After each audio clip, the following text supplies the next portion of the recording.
This is me, Myron Golden. You don't get what you want in life, you get who you are. Success doesn't respond to begging. Wealth doesn't answer wishes. Favor doesn't flow to the desperate cry of desire. It flows to the determined commitment of identity. See, the world doesn't reward what you hope for. It rewards what you embody. If you're showing up as confusion, you attract chaos. If you're living in fear, you attract more problems. But if you walk in boldness, speak with conviction, act in discipline, and live in excellence, success starts chasing you. Most people spend their lives chasing outcomes, desperately grasping for a better future, bigger income, stronger relationships, or deeper meaning. They set goals, they write affirmations, they say all the right things, but still come up short. Why? Because they haven't yet understood a fundamental truth. You do not get what you want, you get what you are. Want is a weak force. It is passive. It is a longing with no demand. It has no authority in the marketplace of life. You can want health, but if you live as someone who neglects their body, the result will not change. You can want wealth, but if your habits reflect scarcity and not stewardship, abundance won't come. The universe, God, and even people around you respond not to your desires, but to your demonstration. This is the difference between wishing and working, between talking and transforming. Desire is only the spark. Identity is the fuel. Most people try to manifest outcomes without ever upgrading the version of themselves that would be able to manage, sustain, or attract those outcomes. The result? Frustration, stagnation, and repeated cycles of failure. Everything in your life is coming from the level of your internal thermostat. It's set to your identity. You might visit higher temperatures, momentary success, brief motivation, but if your internal setting is still low, you'll always drop back down. This is why people sabotage opportunities. They haven't raised their internal identity to match the external environment. When you believe you are unworthy of success, you subconsciously resist it.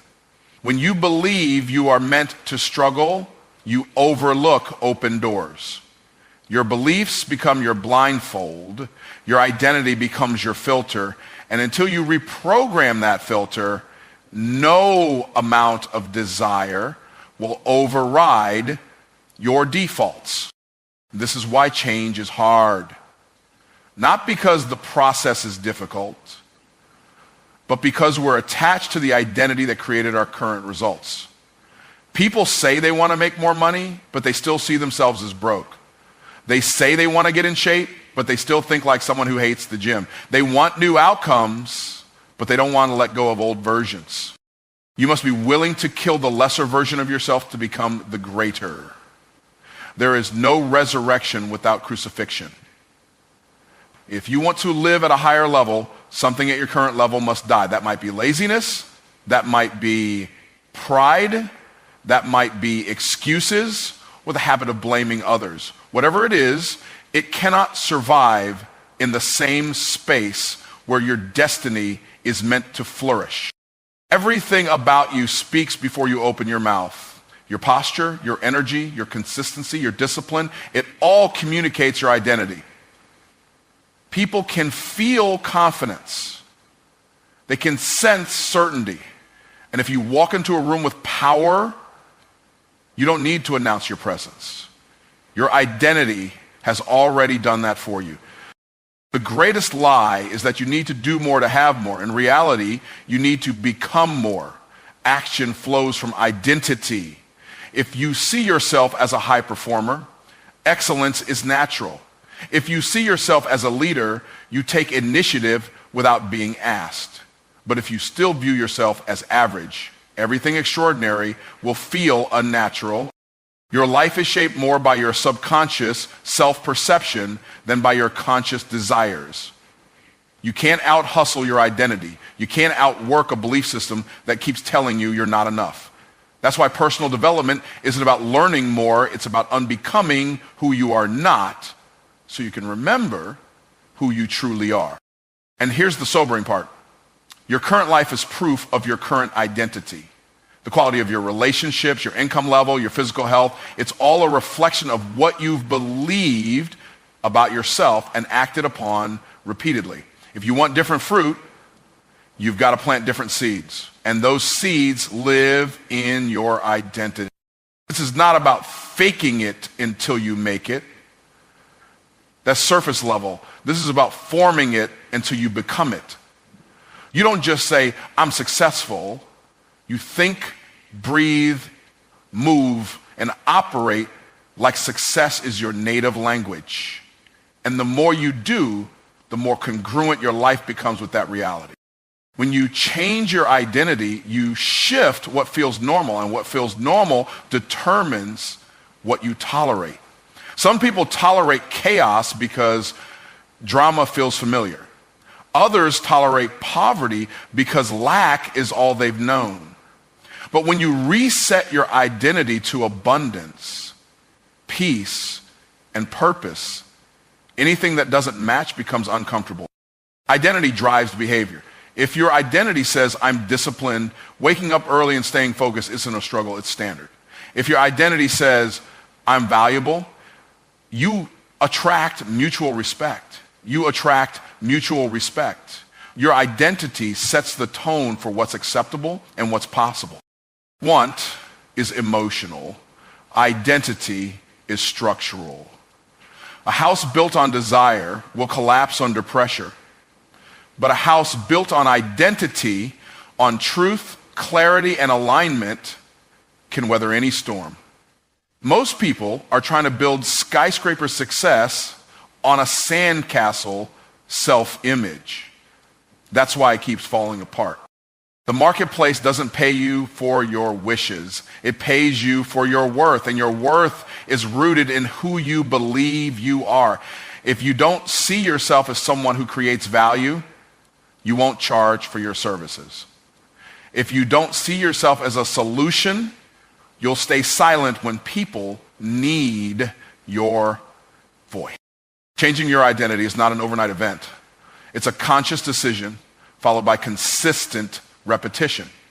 Every day you show up as that new version, your old self gets weaker. Every habit you form, every choice you make in alignment with the person you want to be, it's like carving a new path in your brain, in your spirit, in your results. Your identity is not fixed, it's formed through truth, through discipline, and through vision. The key is not just to envision a better life, but to embody the version of you that can create and sustain it. You don't attract your dreams, you attract what you become. And what you become is entirely up to you. Your outer world is a direct reflection of your inner world. It's not your circumstances that determine your reality. It's the condition of your mind, your spirit, your identity.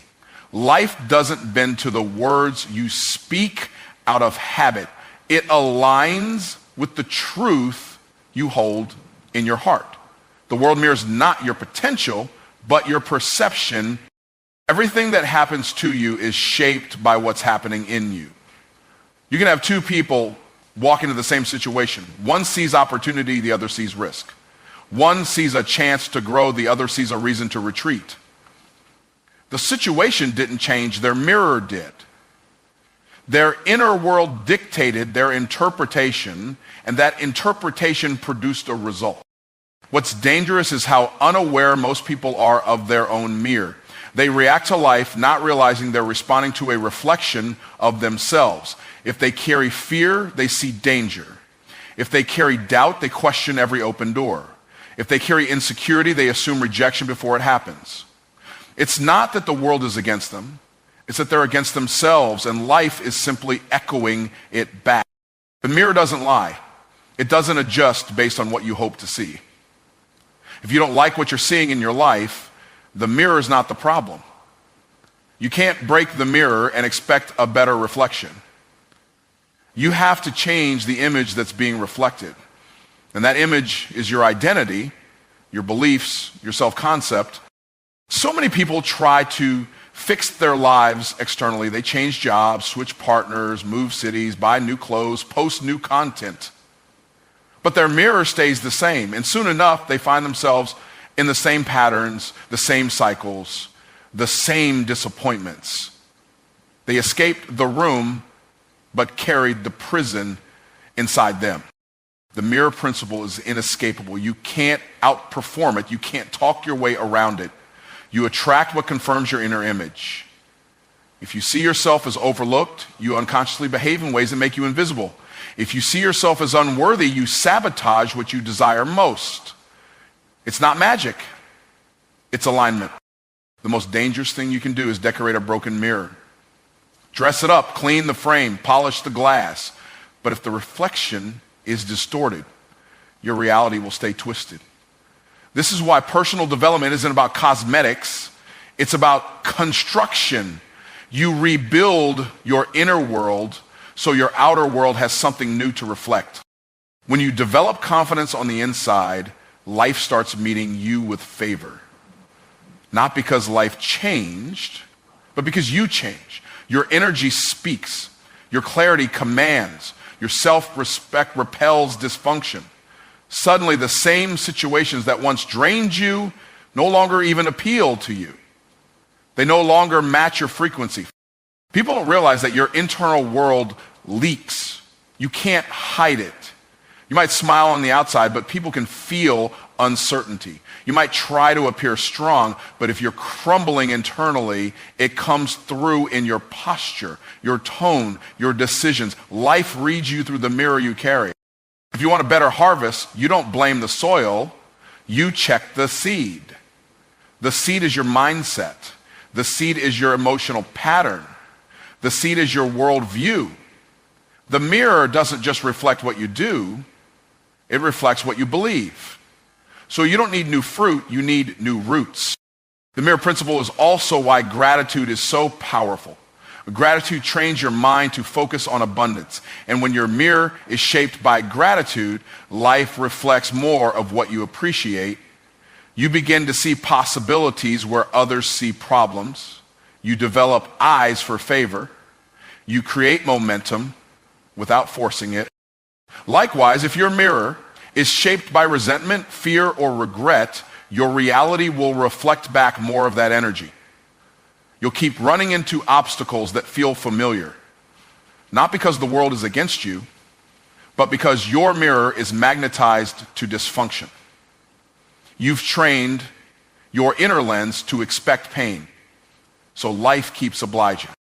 The shift happens the moment you take ownership of your mirror. That means taking responsibility for how you interpret life, how you talk to yourself, how you react to struggle. It means asking not why is this happening to me, but what is this showing me about my reflection? Every trigger is a teacher. Every setback is a signal. When your inner world is rooted in clarity, purpose, and faith, the mirror becomes a tool, not a trap. You stop being reactive. You stop chasing validation. You stop explaining your worth. Instead, you show up with truth, and the world begins to show you back the same thing. Truth. People treat you based on how you treat yourself. Opportunities respond to the level of belief you carry. Confidence isn't just a vibe, it's an invitation. It tells life, I'm ready. It tells success, you've found a home. And if you don't see it on the outside, it's time to check your mirror.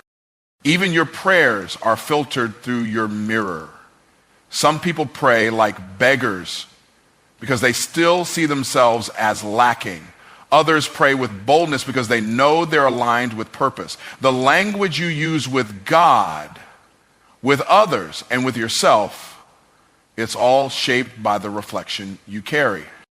The mirror principle also determines how long you hold on to success. Some people get blessed, but can't keep it because their inner image still screams, not enough.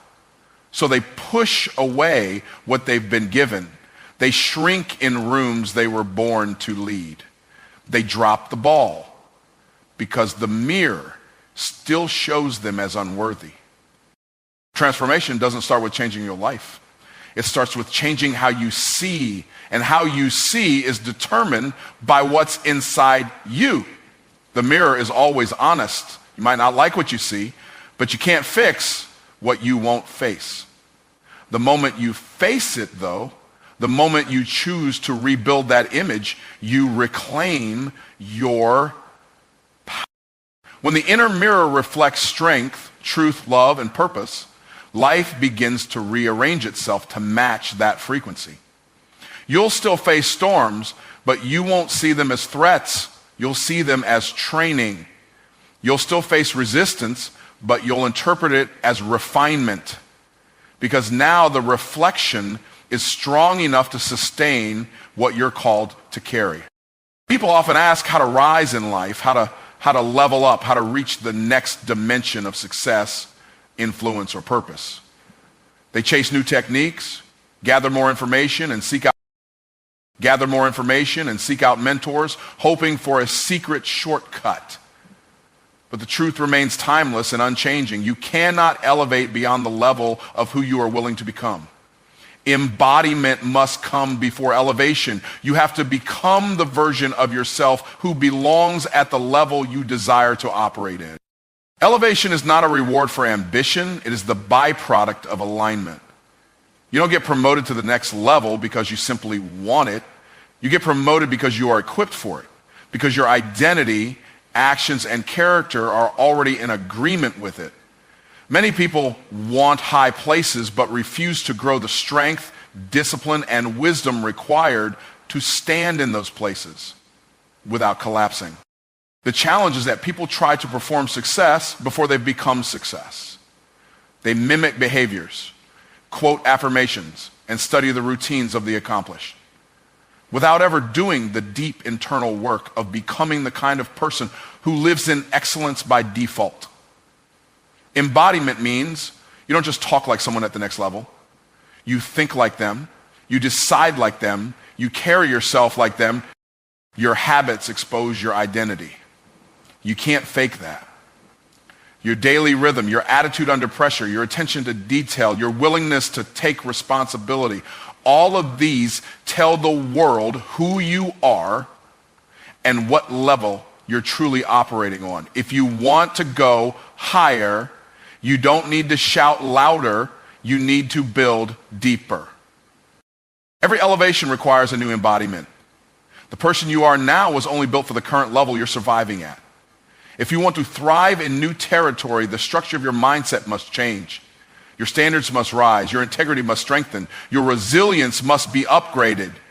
You have to outgrow the version of you that settled for what's comfortable as islands. People pray for elevation but ignore the preparation. They want the platform but resist the process. They admire the spotlight but refuse the solitude.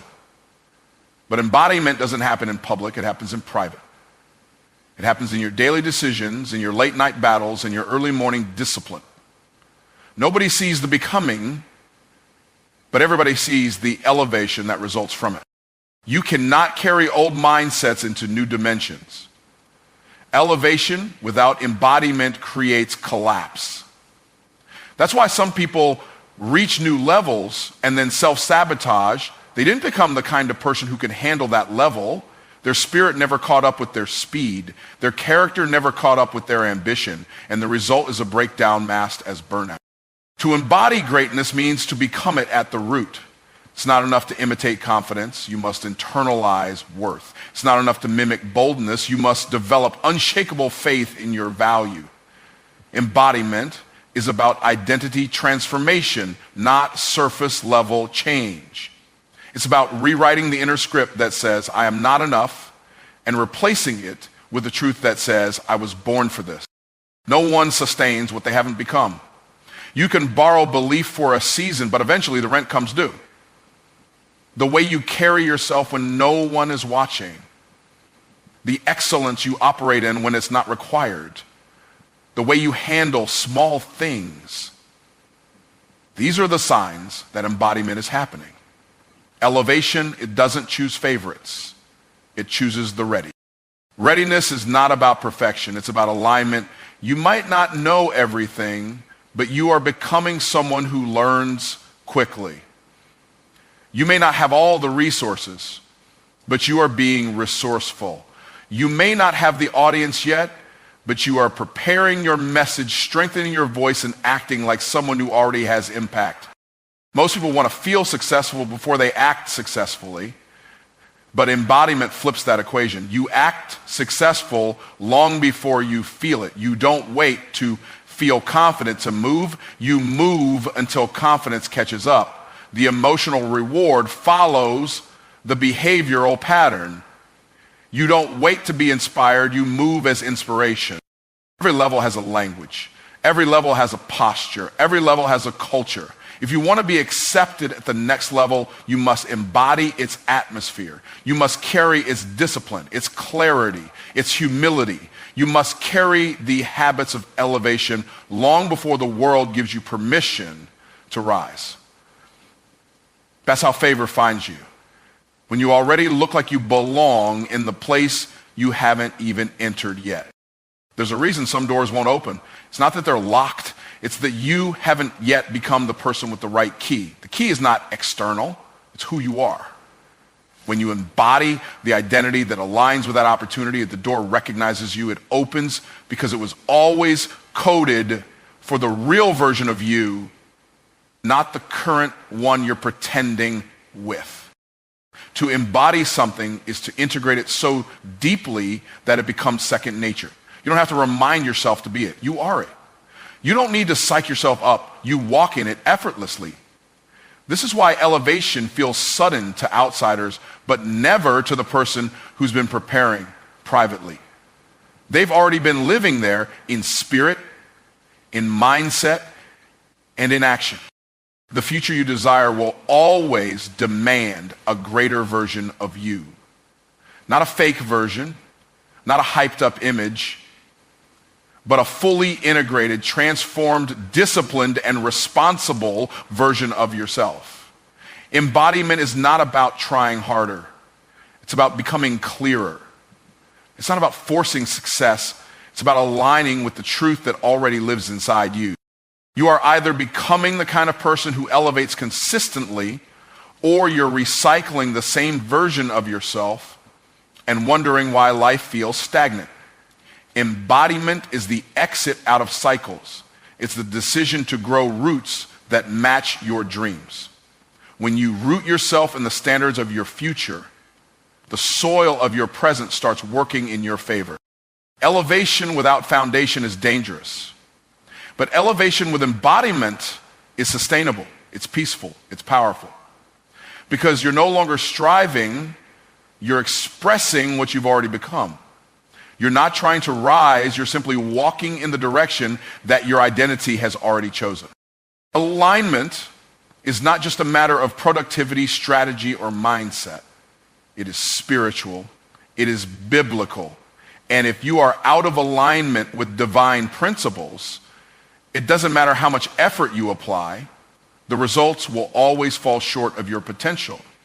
True success, lasting transformation, and meaningful elevation only happen when your life is aligned with God's order, God's timing, and God's truth. In the beginning, everything was formed through order. God created the heavens and the earth by sequence. First light, then separation of land and sea, then vegetation, then animals, and finally mankind. Even creation teaches us that disorder precedes darkness, and alignment brings illumination. You cannot walk in divine power while living in human disorder. Many people want God to bless a version of their life that he never authored. They pursue success by culture's blueprint and wonder why their results don't bring peace. They chase after money, titles, and influence, but they ignore the divine laws that govern overflow. Alignment is not about asking God to join your plans. It's about bringing your plans under his authority. God does not bless confusion. He blesses covenant. Covenant requires structure. It requires submission. It requires obedience. You cannot live in rebellion and expect the favor reserved for the righteous. You might achieve results in the world's eyes, but inside your soul will feel bankrupt. Peace is not the absence of problems. It is the presence of alignment. Biblical alignment means that your identity, actions, words, and decisions are all rooted in who God says you are, not in the shifting opinions of people or the temporary pleasures of the world. You are not called to conform, you are called to be transformed. And transformation only comes when your heart, mind, and spirit submit to truth. You can't walk in power if you're walking in compromise. The anointing is not for sale. Authority comes from surrender. Alignment starts with intimacy, time in the Word, time in prayer, time in silence, time in worship. You don't get aligned by accident, you get aligned by prioritizing the presence of the one who defines your purpose. God is not obligated to support your ambition. He is committed to fulfilling his word. So when your desires are rooted in selfish gain, your progress will always feel strained. But when your desires are purified by divine fire, they gain acceleration. What is surrendered is strengthened. What is consecrated is multiplied. Biblical alignment teaches that elevation is a byproduct, not a pursuit. Seek first the kingdom of God and his righteousness, and all these things shall be added unto you. This is not poetic advice, it is a formula. Seek the kingdom first, not second, not when it's convenient, first. And alignment flows from that priority. Disobedience delays destiny. Partial obedience is still rebellion. You don't get to rewrite the commands of God to fit your comfort. Alignment demands sacrifice. It demands that you let go of what you want in order to embrace what he wills. And when you do, the release becomes the reward. You discover that his plan was better all along. Many people are talented, but talent without alignment leads to turmoil. You can preach, teach, build, sing, or lead, but if your life isn't in divine order, the fruit will eventually rot.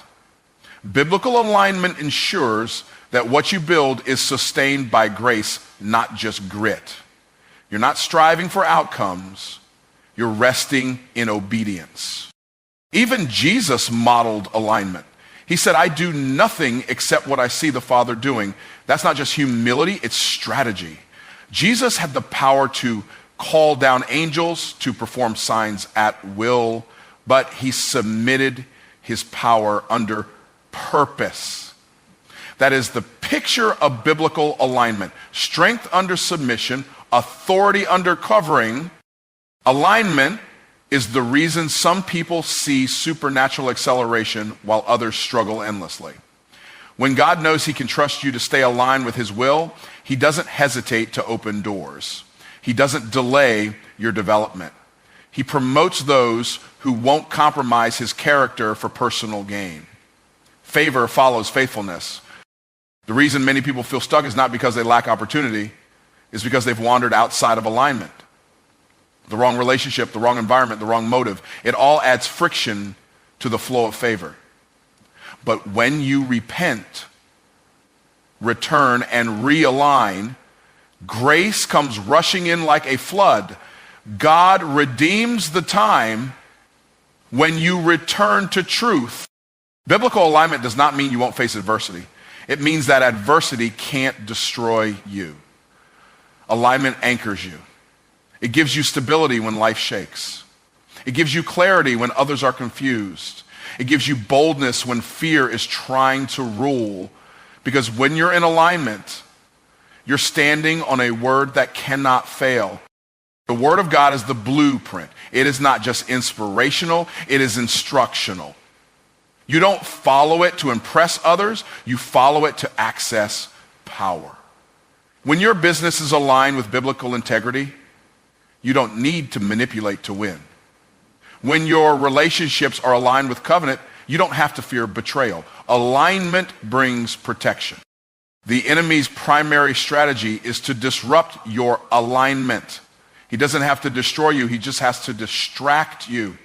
He'll use busyness, bitterness, pride, lust, comparison, anything to pull you out of position. Because if he can move you out of position, he can block your provision. The key is to be vigilant in maintaining divine order in your heart Biblical alignment isn't always comfortable. Sometimes it means walking away from what feels good to embrace what is good. It may require separating from people who are popular but not purposeful. It may mean saying no to opportunities that don't align with your assignment. But obedience always brings overflow. When your life aligns with God's principles, your outcomes shift, not just spiritually, but practically. Your decisions become clearer. Your emotions become steadier. Your confidence becomes unshakable. You stop chasing approval and start walking in authority, because now your foundation isn't built on feeling, it's built on truth. The difference between a fragile life and a firm life is alignment. When the storms of life come, and they will, it is not talent or passion that will hold you up. It's alignment with God's purpose, God's timing, and God's word. Alignment is your anchor. It's your compass. It's your secret weapon in a world full of chaos. A compelling vision is not enough if the values beneath it don't support it. Vision is what you see in your spirit, that vivid picture of the future you want to manifest, the life you believe you're called to live. But values are what you live by when no one's watching. And if your daily values don't match your desired vision, you will always live in frustration. Vision without values is a fantasy. It looks good on paper, but it collapses in practice. You can talk about building a legacy, changing lives, creating wealth, or walking in purpose. But if your values still reflect laziness, dishonesty, inconsistency, or fear, your vision will never materialize. Your life will always produce according to what you prioritize. It's not the strength of your dreams that determines your outcome. It's the strength of your discipline, integrity, and consistency. Most people are in love with the idea of their vision, but they haven't fallen in love with the process that makes it possible. They dream big at night, but compromise small values in the morning. And every compromise is a crack in the foundation. You don't lose the vision overnight. You lose it piece by piece, value by value, habit by habit. Values are the invisible scaffolding that support visible success. You may want to impact millions, but if you don't value humility, you'll crumble under the weight of attention. You may want to generate generational wealth, but if you don't value stewardship, you'll squander the blessing.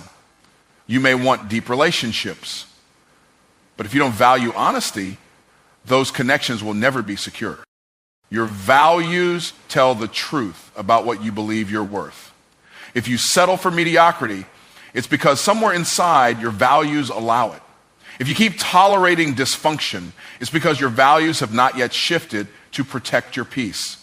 You cannot attract a healthy, abundant future while entertaining broken habits in the present. The alignment between your vision and your values is the soil where transformation grows. You don't plant an oak tree and water it with soda. Likewise, you don't speak about excellence and then show up late, cut corners, or avoid accountability. When your values betray your vision, your life sends mixed signals to everything around you, and confusion becomes your constant companion. When your values are not anchored, your emotions will run your life. You'll be moved by moods, distracted by trends, and seduced by shortcuts. But vision requires endurance. It demands that your values stand strong even when it's inconvenient, even when it's painful, even when no one else sees the battle you're fighting. Greatness is not accidental, it's intentional. And intention is guarded by values. The world doesn't reward potential, it rewards results. And results are born from values like discipline, focus, honor, and faithfulness. You can't fake those for long. Eventually your character catches up with your calling and either propels you forward or pulls you down. If your vision is sacred, your values must be non-negotiable. You can't claim to be building something holy while making compromises that are unholy. You can't expect divine promotion when your decisions are driven by pride, envy, or greed. Values are not just moral preferences. They are spiritual guardrails. They protect you from becoming the kind of person who loses everything they were trying to build. Your values will cost you. They will cost you popularity, comfort, and sometimes even short-term opportunities. But they protect something far greater: your purpose, your peace, your promise. When you value what's right more than what's easy, you create a foundation strong enough to carry the vision through storms, through setbacks, and through silence. There are people who have the same dream as you but will never reach it because their values won't sustain it. They'll rise for a moment, then fall when tested. But when your values are rooted deep, you don't have to fear the wind. You become immovable because your vision is no longer a wish, it's a lifestyle. When your vision and your values are aligned, clarity increases. You stop wasting energy on decisions that don't serve your future. You stop entertaining people who violate your standards. You stop explaining your boundaries. You don't need external permission to protect what God has shown you. Your values become your yes and your no. The truth is, most delays in life are not caused by a lack of opportunity. They're caused by a lack of alignment. God won't elevate you to a level your values can't sustain. He loves you too much to let your gift take you where your character can't keep you. If you want the blessing, you have to build the container that can hold it. There's a level of clarity that only comes when you start saying no to things that don't align. Every yes you give to something outside your values weakens the power of your vision. But every time you honor your standards, you strengthen your identity. Your future is built not in giant leaps, but in the daily decisions that no one claps for. Values make you trustworthy to others, to yourself, and to God. They signal that you are a good steward, someone who won't trade your calling for comfort. That kind of person is dangerous to mediocrity, a threat to average, and a magnet for divine favor. Because God doesn't just bless talent, He blesses trustworthiness. When your values match your vision, you become congruent. Your energy is no longer divided. Your actions are no longer conflicted. You begin to operate in a powerful rhythm, and life begins to respond with alignment. Doors open without striving. Relationships flourish without performing. Because now you're not just moving, you're moving in purpose. So many people are praying for direction when what they really need is correction. Not in their dream, but in their discipline. Not in their prayer list, but in their private choices. God has already spoken the vision, but will you build the character to carry it? Will you live in a way that shows you can be trusted with it? Vision attracts attention, but values build legacy. Anyone can dream, but only the consistent leave a mark. Anyone can talk about impact, but only those who live with integrity actually make it. Values may not look glamorous in the moment, but they are the quiet force behind every loud victory. Your future is too important to let your values remain optional. If you truly believe in the vision God gave you, then your values must be guarded with everything you have. Because when your values rise to the level of your vision, the world can't help but respond. And what was once a distant dream becomes a tangible reality, lived out day by day. Most people spend their entire lives chasing things they were designed to attract. They run after success, relationships, money, respect, or purpose, like these are prizes awarded at the finish line. But chasing is a symptom of misalignment. Chasing implies that what you desire is separate from who you are. The truth is, when you become the person who is worthy of what you want, you no longer have to chase it. It comes looking for you. The world teaches us to hustle, grind, pursue, and perform. It idolizes movement, noise, and effort. But spiritual truth flips that model. It says be still, be transformed, be renewed. Your power doesn't come from how fast you move, but from how deeply you become. What you become determines what belongs to you. It's not about chasing results. It's about embodying the identity that draws those results naturally. You don't get the crown because you run the fastest. You get it because you carry the character of a king. You don't find love by chasing people. You find it by becoming whole, healed, and confident in your worth. You don't earn wealth by obsessively pursuing money. You attract it by becoming a person of value, integrity, and stewardship.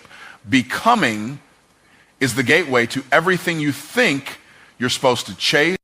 Chasing keeps you exhausted. It creates a cycle of never enough, always striving, never settled. You begin to believe that success is somewhere outside yourself, that joy is a future destination, that peace is a prize you'll reach when life finally cooperates. But those who become know that peace is presence, not progress. Joy is identity, not achievement. Transformation is not about changing what you want. It's about changing who you are. Because when you become the version of yourself that your vision requires, the vision starts becoming inevitable. It's no longer a matter of if, it's a matter of alignment. And alignment removes anxiety. You stop striving and start stewarding. You stop performing and start producing. The truth is, people who chase are often running from themselves. They're trying to outrun their insecurities, their fears, their doubts. But you can't build a life of power on a foundation of avoidance. The breakthrough doesn't come when you finally catch what you're chasing. It comes when you finally decide to sit with who you are and let God shape you from the inside out. Becoming is about identity work. It's not flashy.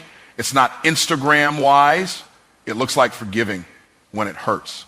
It looks like waking up early to pray. It looks like disciplining your thoughts. It looks like breaking generational cycles quietly, faithfully, and consistently. It's the inner renovation no one sees, but everyone eventually benefits from. When you become, your energy changes. Your frequency shifts. You no longer beg for doors to open. You walk with the authority of someone who knows that access is a matter of alignment. You don't manipulate people to stay. You bless them if they go. You stop trying to fit into rooms that weren't built for your future. Because becoming gives you clarity, and clarity is freedom. Chasing is an orphan spirit. It's rooted in scarcity, fear, and desperation. It's the mindset that says, if I don't chase it, I'll never have it. But becoming is the spirit of sonship. It's rooted in trust, abundance, and identity. It knows if I become who I was created to be, everything I need will be drawn to me in the right time and in the right way. There's a reason God is more interested in your heart than your hustle. Your hustle might get you recognition, but only your heart can sustain your results. When your character grows faster than your platform becomes a tool. But when your platform grows faster than your character, it becomes a trap. Becoming ensures that what you receive won't ruin you. You can't microwave transformation. You can fake progress. You can mimic confidence. But eventually, life will test who you really are. And when that test comes, it won't be your charm or your hustle that saves you. It will be your roots. Becoming means developing deep roots. It means knowing your values, standing on truth, and being unwavering even when storms come. Every level of destiny requires a new level of identity. You can't enter the next chapter of your calling with the same mindset that kept you surviving the last one. God doesn't promote potential, he promotes preparation. Becoming is the preparation. It's not glamorous, but it is glorious. It is the sacred work that happens in silence. When you stop chasing and start becoming, you also stop comparing. Because now, your focus is inward. You're no longer measuring your life by someone else's timeline. You're no longer asking why they got there before you. You understand that your journey is your training ground. And every delay is not denial, it's development. The most dangerous thing you can do is chase something you're not prepared to handle. Chasing can lead you into environments that flatter your ego, but fracture your soul. It can connect you with people who admire your gift but don't respect your boundaries. But when you become, your discernment sharpens. You don't just look at what's appealing. You ask, is this aligned with who I am and who I'm becoming? The difference between chasing and becoming is sustainability. Chasers burn out. They wear themselves thin trying to maintain an image or a pace that doesn't match their grace. But those who become walk in rhythm. They understand seasons. They honor rest. They know that everything doesn't have to happen at once because their identity isn't attached to outcomes. It's grounded in essence. Becoming also changes how you pray. You stop asking God to drop blessings from the sky. You start asking him to build you into the kind of person who can carry the blessing. You stop begging for breakthroughs and start preparing for them. Your prayer shifts from God, give it to me, to God, grow me for it. That is the prayer of a mature heart. When you chase, you live in performance. When you become, you live in authenticity. There's nothing to prove, nothing to impress, and nothing to force. Your presence becomes powerful because it's honest. And honesty is magnetic. People are drawn not just to what you do, but to who you are. And that's the power of becoming. You were never meant to live a life of chasing. You were meant to live a life of calling. And calling doesn't run from you. It waits for you to rise into it. It waits for you to mature into the person who doesn't just dream, but manifests. Who doesn't just talk, but embodies. So instead of chasing love, become love. Instead of chasing influence, become someone of influence. Instead of chasing opportunities, become someone whose presence creates opportunity. This is not about doing more, it's about becoming more. The results don't come from effort alone. They come from identity revealed.